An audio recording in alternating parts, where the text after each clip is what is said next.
membawa anak mereka Tuhan datang kepadamu. Terpujilah namamu Tuhan Yesus, karena kebenaran firman-Mu, tolonglah Roh Kudus mengurapi hamba-Mu, wahyukanlah Tuhan kebenaran firman-Mu, sehingga perkataan, pikiran semua berasal daripadamu Tuhan Yesus. Terpujilah namamu Tuhan, dalam nama Yesus kami bersyukur halia. Amin. Baik, 2-1 ya.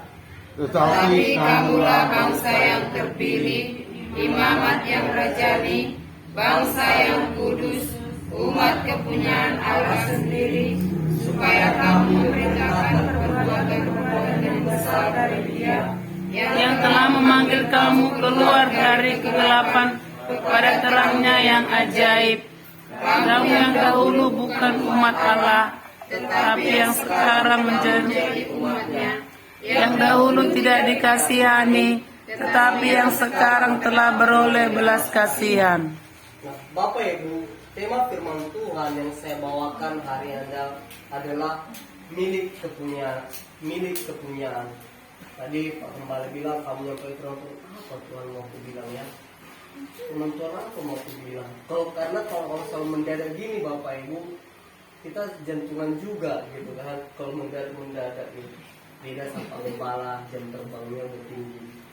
Nah, tapi firman Tuhan hari ini mengatakan kita tentang milik kepunyaan.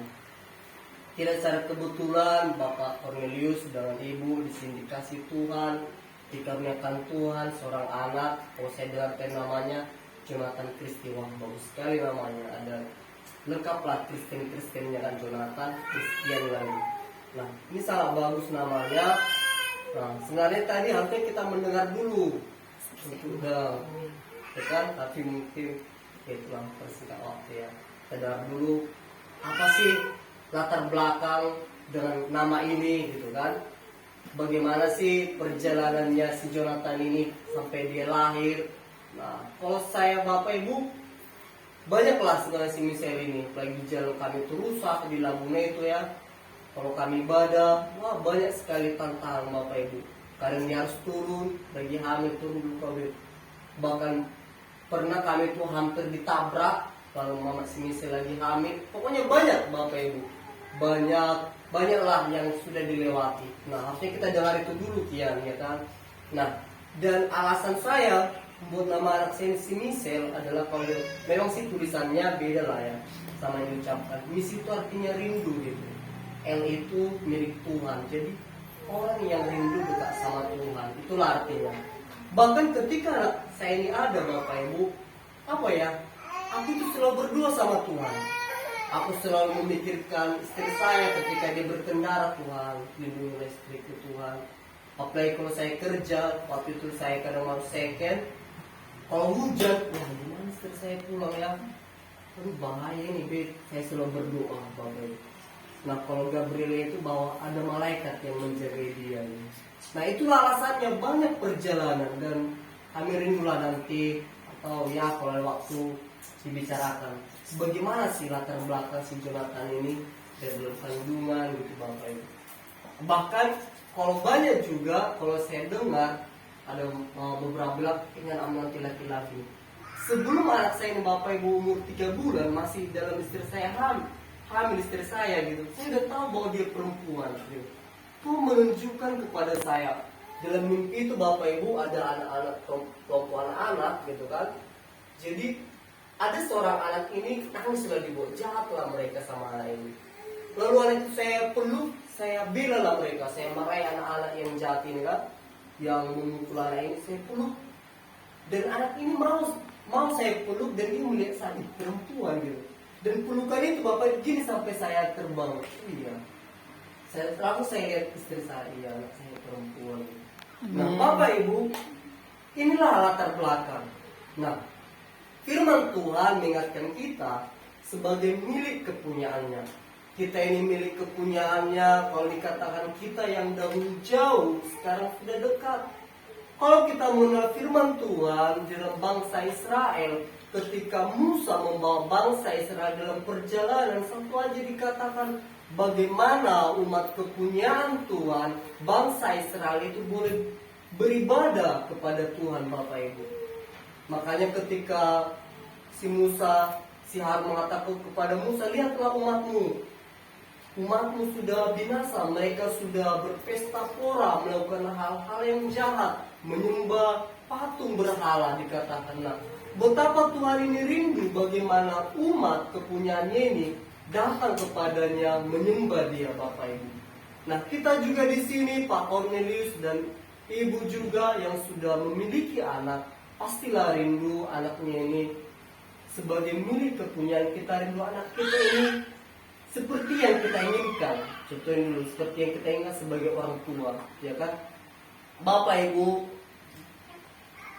aku dan istriku bukanlah dari keluarga yang mengenal Tuhan. Enggak, Bapak Ibu. Apalagi istri saya tentang tentang percaya dengan roh kegelapan yang dunia ini. Mertua saya itu di Mentawai itu masih kuat, kental, masih ada istiadatnya itu, Bapak Ibu. Apalagi saya sudah pernah bicara bahwa bapak saya itu bukanlah orang yang takut akan Tuhan. Bapak saya itu adalah pemabuk, penjudi, pokoknya tidak mengenal Tuhan, Bapak Ibu. Nah, tapi ketika kita datang kepada Tuhan, kalau saya baca dalam kitab Raja-Raja dikatakan bahwa tidak selamanya garis keturunan itu, sekalipun ada keturunan hamba Tuhan, belum tentu Bapak Ibu melahirkan keturunan hamba Tuhan, belum tentu melahirkan anak-anak yang mengenal Tuhan. Tidak, Bapak Ibu. Nah, jadi inilah yang kita minta kepada Tuhan, kita yang punya anak, bagaimana kita melahirkan keturunan ilahi, keturunan yang mengasihi Tuhan. Nah, kalau kita baca kitab Raja-Raja itu banyak situ, Bapak Ibu, keluarga yang sudah mengenal Tuhan, tapi anaknya, anaknya ini justru menyembah patung berhala, kepada gunung-gunung, percaya kepada pohon-pohon, percaya mereka kepada Allah yang lain. Nah, dari situ kita bisa tahu bahwa Tuhan pun bekerja juga, meskipun di tengah keluarga mungkin tidak mengenal Tuhan, kasih karunia Tuhan pun ada di sana, Bapak Ibu. Kita juga tahu Pak Cornelius dan Ibu yang ada di sini, kalau saudara bukanlah dari keturunan mengenal Tuhan. Nah, jadi dalam hal ini kita harus meminta pertolongan Tuhan, kasih karunia Tuhan, agar kita sebagai orang tua boleh melahirkan anak yang mengenal Tuhan, Bapak Ibu. Nah, ketika anak saya ini pagi-pagi kalau pernah saya ajak berdoa, anak saya ini kan sekarang udah lagi apa-apanya gitu. Saya berdoa, gitu. Wah, hati saya sedih, apa yang terjadi ya sama anak ini ya gitu. Dia udah kadang mau berontak, melawan gitu, Bapak Ibu. Nah, ini kalau kita dari tidak mendidiknya dari kecil ini, Bapak Ibu, ketika besar akan sulit, Bapak Ibu. Nah, inilah pesan dari kita bahwa sebagai milik kepunyaan, kita sebagai milik kepunyaan Tuhan, bahkan anak kita sebagai milik kepunyaan kita juga, Bapak Ibu. Kita bawa itu kepada Tuhan. Kita bawa untuk mengenal Tuhan. Betapa sedihnya, contohnya beberapa di sini udah ada orang tua, mungkin anaknya yang besar, kayak Pak Gembala, ya kan, Pak Yupe. Betapa sedihnya dari kecil, anak itu sudah timang-timang, dibesarkan, dipelihara, dikasih makan, apalagi disekolahkan, diberikan yang terbaik. Malah besar dia malah berontak, malah besar dia menjauh dari orang tuanya, malah dia besar setelah dia berhasil malah dia tidak mengingat orang tuanya. Betapa sedihnya, Bapak Ibu. Inilah gambaran kita juga di hadapan Tuhan. Betapa sedihnya hati Tuhan, kita yang sudah mengenal Dia, yang sudah datang kepada Dia, dikatakan kita yang jauh sekarang sudah dekat. Tuhan yang sudah menolong kita, Tuhan yang sudah memelihara kita. Ketika kita mendapat berkat, mendapat sesuatu, kita malah jauh dari Dia. Betapa hancurnya hati Tuhan. Inilah gambaran hati orang tua juga, Bapak Ibu. Inilah gambaran hati Tuhan itu kepada umatnya. Tapi kita di sini diingatkan, kita harus kembali kepada milik kepunyaan itu, Bapak Ibu. Tuhan yang punya kita, Tuhanlah yang punya kita, Bapak Ibu. Nah, jadi kerinduan kita biarlah setiap anak kita, Pak Cornelius dan Ibu di sini, bawa dalam Tuhan. Saya udah rasakan lah kalau aku lihat tadi ada orang tua yang datang, ada nenek kan yang datang. Nah, kalau kami nggak ada, loh Pak. Kami yang harus berjuang gitu. Saya harus berjuang, waduh. Kadang sudah pernah saya ayun si Michelin dari jam 12, dia umur 2 bulan atau berapa bulan itu. Sampai jam 6 baru dia tidur. Padahal saya masuk pagi. Coba bayangkan. Ya jadi dalam mengayun ini sebenarnya kalau firman Tuhan dikatakan di setiap situasi, di setiap keadaan Tuhan sebenarnya hadir di situ. Tapi kita terkadang tidak menyadari itu Bapak Ibu. Tuhan hadir, saya ayun, anak saya ini pokoknya nggak tahu ada berapa habis lagu saya nyanyikan. Iya saya nyanyikan. Tapi di situ saya sambil menyembah. Ayo guru, dan tidur ya guru ya. Anak baik kan guru. Saya nyanyikan. Di situ pun Tuhan hadir, Bapak Ibu. Tapi terkadang kita tidak menyadari itu Bapak Ibu. Tidak menyadari dalam situasi sulit, situasi apa itu. Kita tidak menyadari kehadiran Tuhan itu. Dalam setiap peristiwa Tuhan hadir di situ Bapak Ibu. Dalam setiap peristiwa, pada saya masuk pagi, istri saya harus tidur karena dia kan operasi jadi harus banyak istirahat. Kalau enggak nanti dia masuk angin gitu lah Bapak Ibu. Nah, jadi saya udah paling tidur dulu istirahat. Kalau saya lihat ibu di sini sama bapak di sini masih enak kan, orang tua di sini ada keluarga dia yang dekat. Kalau kami enggak, kami harus berjuang. Tapi itu pun Tuhan pun hadir di sana. Amin. Tuhan hadir di sana. Pokoknya nggak tahu lah. Pokoknya waktu si Michelin Kuayu udah banyak lah lagu penyanyikan. Banyak kali nggak tahu yang nggak lagu-lagu rohani gitu kan. Tapi kayak lagu ciptaan kita sekarang udah lupa aku gitu. Banyak kan. Jadi mengalir sendiri Bapak Ibu. Nah itu tadi Bapak Ibu, dalam situasi peristiwa Tuhan itu bekerja. Mati lampu. Mungkin sampai di sini firman Tuhan. Saya serah kepada Bapak Kumbang. Iya, minta maaf dulu ya. Langsung tadi diserahkan, boleh? Kita minta dulu Bapak Cornelius. Bersaksi. Iya. Jadi gini, saya bacakan ayatnya Pak Cornelius ya, supaya Pak Cornelius bisa lakukannya. Ayat 9 dikatakan, tapi kamulah bangsa yang terpilih, imamat yang rajani, bangsa yang kudus, umat kepunyaan Allah sendiri, supaya kamu memberitakan perbuatan-perbuatan yang besar dari Dia yang telah manggil kamu keluar dari kegelapan kepada terang yang ajaib. Jadi kalau kami Pak Cornelius ya, Bapak Jonathan lah, setiap ulang tahun nanti anak diceritakan Pak, ya, hal-hal yang terjadi dalam hidupnya, supaya dari situ dia mengenal Tuhan. Oh, Tuhan itu sudah membuat hal besar dalam hidupku, ya. Nah, demikian itu nanti ini Bapak boleh ceritakan ke kami dulu, nanti berikutnya ulang tahun terus ceritakan kepada anak bahwa ada pertolongan Tuhan yang ajaib loh kamu alami, kebaikan Tuhan yang kau alami, seperti itu. Nah, kita persilakan kepada ibu pun boleh, bapak pun boleh, dua-dua paling boleh, dan baru nanti kita lanjutkan.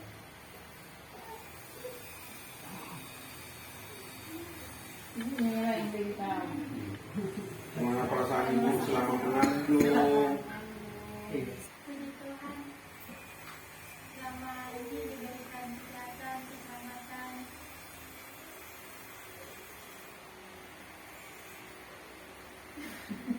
Ceritakan Bu, selama mengandung bagaimana melahirkan? Selama mengandung sehat-sehat ya. Terus setelah itu dalam hari apa sih? Jumat Agung. Arif Pasca. Agung. Jumat Agung. Dia pas pagi udah bilang Udah perutnya sakit, sakit. tapi kirain bercanda kan. Masih Jadi kuat.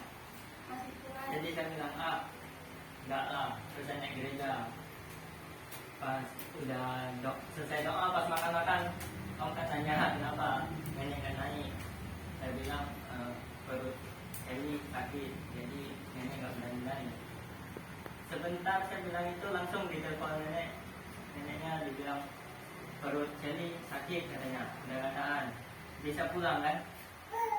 Saya lihat dia biasa-biasa aja kayaknya. Jadi saya antar pakai motor ya ke Puskesmas, pakai motor saya antar. Pas sampai Puskesmas saya pulang beli aqua.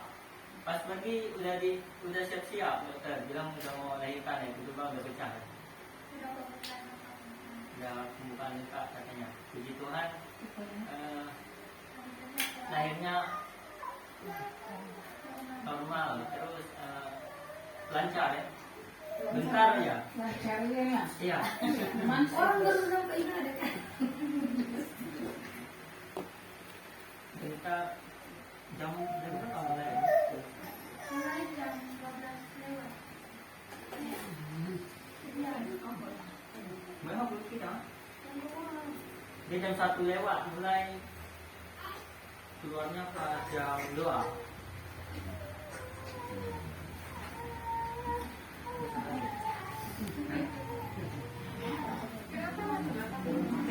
Ini selama berapa bulan ini bagaimana? Kemarin kan sempat itu berat badannya kurang pas udah 7 bulan. Terus disarankan minum babi. Dalam 2 bulan naik 2,8 kilo.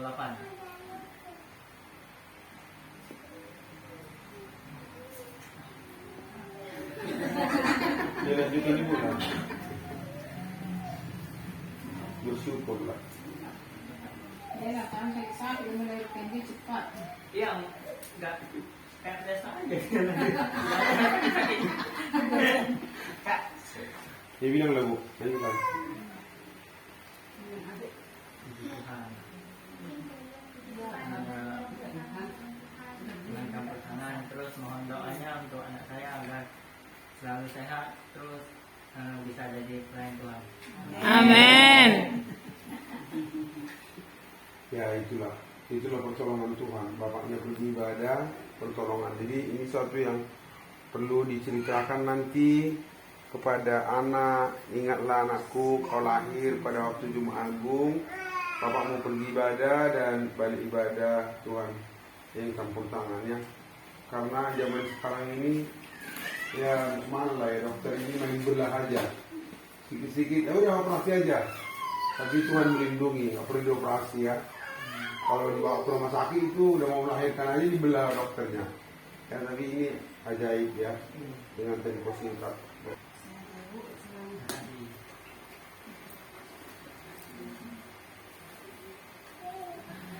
Ya boleh diakhirilah doa sama Pak Rizky.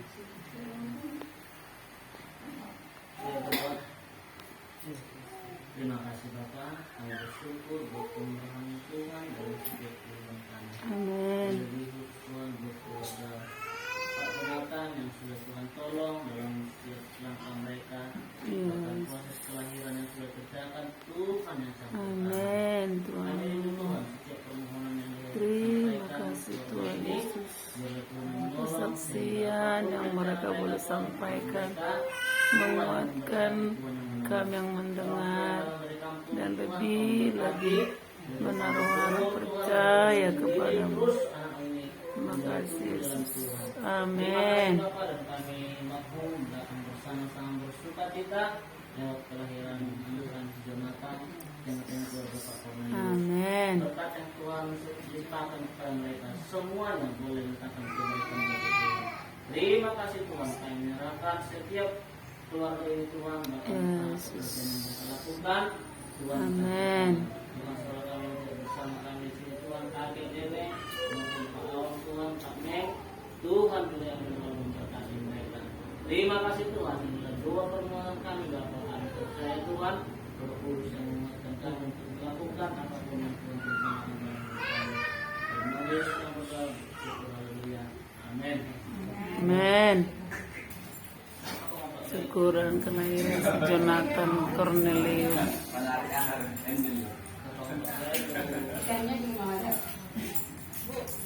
Itu ibunya itu Jonathan. tenang aja Bu. Oke.